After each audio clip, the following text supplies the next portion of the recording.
Сары Могол айылында, Алай районунун ушундай каляктын топтомдору бар болчу. Аны биздин аялдар илгери мисалы сүлөт деп коет элек да. Анан Нооруздарда бизде баягы көчө болуп жарышканда ошону эле кийип чыкса бизге башкача көрүнчү да. Кийин бизге чакыруулар түшүп, анан биз борборго барып баштайбыз. Барсак элдин баары өзүбүздүн эле кыргыздар бизден сурашат да, силер Памирден келдиңерби, Афгандан келдиңерби, каяктан келдиңер депчи, биз туруп мындай намыстанганбыз, уялганбыз, кантип эле ушундай бир сонун эле биз көз алдыбызда эле турган формабыз ушундай бир сыртка тиешелүү болуп калсын. Чындап мындай терең изилдеп көрүүнү чечтик. Анан ошол жака изилдөөгө биротоло эле кирип кеттик десем болот да. Анан ошол аймактык өзгөчөлүк деп биз ошо Сары Моголдон баштадык. Ошолор айтып тастыктап бергенден кийин анан биз демек бул кыргыздын улуттук сонун бир байлыгы турбайбы, тарыхы турбайбы деп анан биз ушул кийимдерге кайттык. Бүгүнкү күндө дизайнерлердин арасында бул кийим аябай популярный болуп атат да. Мен башында бренд болуп атат дейт элем, азыр акыркы учурда мен тренд болуп атат деп айтам да. Себеби бул формага кайрылбаган, ушул өзгөчөлүктөргө кайрылбаган дизайнерлер азыркы күндө жок эсе. Каляк орому бул ичкилик урууларына таандык да. Бул жерде биз урууга бөлүү максатыбыз эмес. Болгону баягы тарыхты тастыктоо, баягы бай тарыхыбызды мындай ачыктап берүү деп эле айтабыз да. Анан түштүктү түрө кыдырып эле изилдеп жүрүп атабыз. Анан ором бул жөн эле мынтип сырттан караса жөнөкөй нерсе көрүнүшү мүмкүн, бирок оромдордун дагы уруу аралык өзгөчөлүктөрү бар да. Бул азыркы биздин оруп атканыбыз оромдордагы уруулар аралык бөлүнөт. Бул төлөс уруусуна таандык ором болуп эсептелет. Бул мисалы оруп атканда баягы мына кат-кат кылып оруп атпайбызбы? Бул деген жанагы кыз бала бирөөнүн үйүнө барып атат, бирөөнүн үй бүлөсү болуп атат деп анан ошол жерден баягы сырыңды каат, мисалы анан ошол эле негизде экинчи жагынан бул баягы тоо сыяктуу дагы эсептелет. Тоодой жоопкерчилик дагы жүктөлдү деген нерсе бар. Ушул төлөс уруусунун өзгөчөлүгү ушул акыркы орому астына ташталат 1 метрдей. Ошол анан үстүнү жаап кетет. Негизинен бул калякты оруп атканда, оромуну оруп атканда эч кандай ашыкча нерселер колдонулбайт. Бардыгы эле баягы табигый түрдө дейбиз. Же болбосо ийне жип менен эле, болбосо оромдор өзүнө өзү эле бирине бири шайкелишип, биригип, бирине бири бекитип эле ушинтип оромдорубуз даяр болот. Мисалы бул азыр ички оромун ороп алдык. Андан кийин могул кызылдан болот негизи. Бул кыргак деп аталат. Кыргак бул дагы кызылдан болот. Негизи кыргыз кыргакка кызыл түскө өзгөчө маани берген эл болот. Ушул биринчиден ушул оромду бекем кармайт. Экинчиден бул кыргакты биз бекитип атканда түндүк сыяктуу. Ушул эле оромго биз түндүктүн элесин түшүрө алабыз ороп атып. Бул деген эми жанагы бардыгы эриш аркак жүрөт деген маанини билдирет. Бул экинчи жагынан оромду аябай бышык кармайт. Бул серверт деп аталат.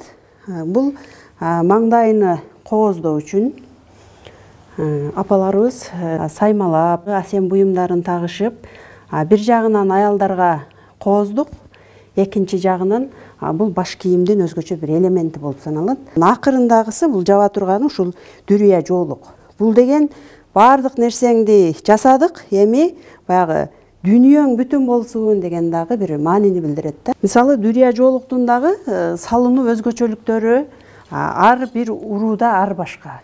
Мисалы кээ бирки уруулар аралык алып карасак, астына түшүп салганы бар, чачылары, артка салганы бар, жарым салынганы бар. Мисалы найман урууларыныкы башкачараак салынышат да. Негизгиси биз азыр сиздерге бир оромдун түрүн көрсөтүп бердик. Бул төлөс урууна таандык ором болуп эсептелет. Анан түштүктө ушул эмне үчүн мындай формасы, көрүнүшү башка деген суроо ар дайым жаралат. Ал баягы ысыктан, сууктан сактаган деп айтылат. Бул негизи баягы маңдайынын баягы оркоюп чыгып турганын менен өзгөчө болот. Мисалы мурункулар бир орустун жакшы бир изилдөөчүсү айтканда, кыргыз аялы кетип аткан болсо, өңүнү көрбөй туруп артынан эле карап кайсы уруудан экенин билсе болот депчи. Ал саймалардан, анан ошол баш кийиминдеги айырмачылыктардан. Мисалы Найман уруусу мына Дүрия жоолуктун артка келет дагы, могул жагынан эле байлап моундай жаап коет да. Мисалы Кыпчак уруусу астына түшөт дегенде, Төлөс уруусунуку өзүнчө дегенде. Мисалы мына ал эскиден кептакыя. Ошон үчүн биз бул 18-кылымдын аягында, анан 19-кылымдын башында кептакыя, Дүрия жоолук азыркы формалар ошол кылымдардан өнүккөнү аябай байкалат да. Мисалы саймаларына баягы көз жетпейт, анан сөз жетпейт дегендей бир баалуу буюмдар да. Мисалы биз азыркы күндө ушулардын саймаларыны, саюу техникасыны өздөштүрүүнүн үстүндөбүз. Биз толугу менен өздөштүрүп бүттүк же таптык деп мен айта албайм да. Кантип сайылганыга мындай кээде акылың жетпейт да. Эгерде мен азыр ушуну башка эле бир сайма кылып чыгарып койгон болсом, 50 жылдан кийин биздин апаларыбыз ушинткен экен деп, ал бир башка жака бурулуп кетиши мүмкүн. Бул эми макул дейли, мына узун кеткени бул өмүр дейли, же жашоо дейли, муундан муунга дейли. Могул чекесиндегилер эмнени билдирет булар? Эмне үчүн толукталып турат да? Ошолорду биз азыр пока биле элекпиз. Изилдөөнүн үстүндөбүз. Бул жерде мисалы изилдөөгө этнографтар жардам бериш керек, тарыхчылар жардам бериш керек. Анан музей кызматкерлеринде дагы маалыматтар көп болот, экспонаттар менен. Анан биздин эң жакшы ишенимдүү булактарыбыз булар эл ичиндеги ошол салттуу билимди алып жүргөн апалар болуп атат. Менин иштешкендерим.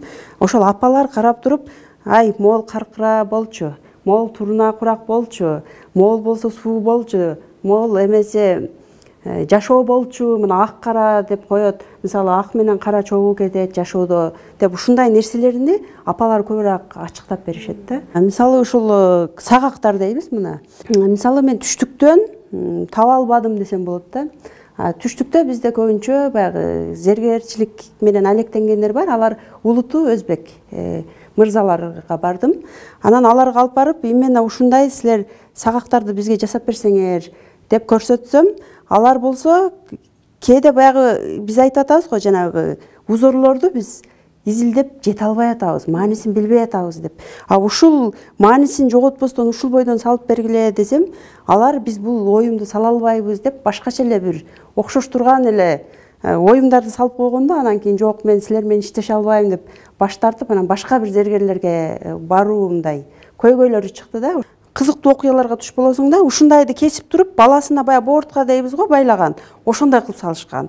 Монда кулакчаларын кесип баягы туткуч дейбиз го, казан кармайт. Ошондой кылып коюшканын көргөндө мындай ыйлагың келет да, ал эмгекти көрүп алыпчы. Ушундайды таап келгенбиз элдин арасынан. Анан ошону монтип айкалыштырып жасаганга аракет кылганбыз да.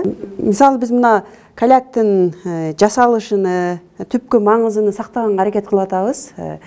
Бирок биз ошонун аталышыга келгенде биз кыйналып атабыз. Мындай сактаганга мүмкүнчүлүк болбой атат десем болот да. Мисалы каляк деген болот да. Мисалы бул түштүктө айтылган, ичкилик уруусунда айтылган бул а деген биздин эменде алфавитте жок, ушундай бир тамгабыз бар да. Ошондо биз каляк десек айта беребиз азыркындай, бирок жазганга келгенде биз кыйынчылык жаралды да. Анан жазсак калак болуп калды да. Анан калак деген бул такыр башка, адабий тилдеги калак такыр башка нерсе, каляк бул башка нерсе. Анан биз ушул китепти чыгарганда аябай катуу ойлондук, тилчилер менен акылдаштык, тарыхчылар менен. Анан ушул каляк деп ушул акыркы аасыны биз яга өзгөрткөнгө мындай мажбур болдук десем туура болот. Ошондо бизге түшүнүктүүрөөк болот экен. Калак эмес, каляк деген.